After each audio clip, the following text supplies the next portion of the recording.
Yes, son, you with the glasses. Mr. Superintendent, recently on days that you have not canceled school when there has been sub-zero temperatures, there have been 18 reported cases of hypothermia in grades K through 12. What do you have to say about that?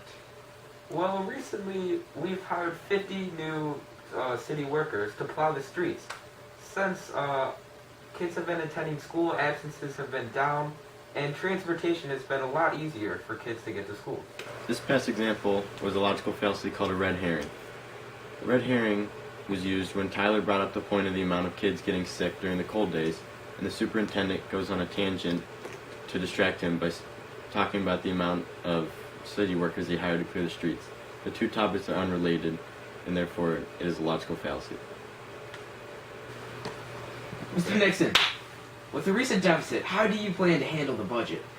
I think we should cut the budget on the environment to handle more important things like the military. So you suggest that we let all the endangered animals die, shut down the national parks, and just, what is wrong with you? That's not what I said.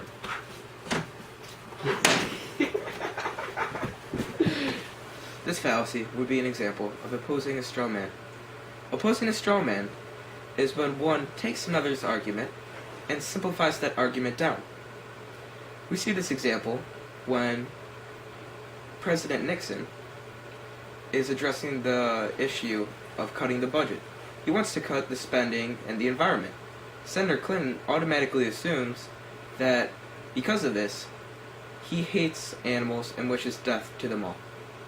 This allows Clinton to then knock down Nixon's oversimplified argument.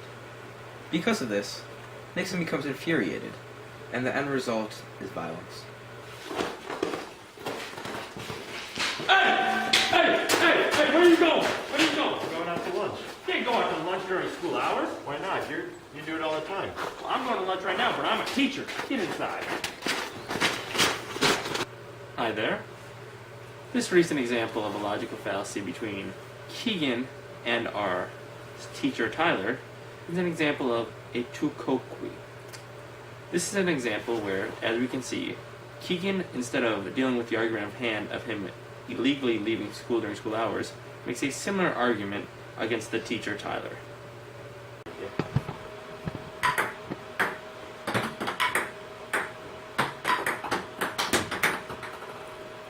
Suck it! All redheads suck at ping pong. Hello, fellow friends. In this last example, we can see a common logical fallacy. This logical fallacy is known as a hasty generalization, as Keegan makes a inadequate assumption of a whole population through just one small, unvalid sample of Colin's ping pong skills. Sir, could you please just spare one moment for me?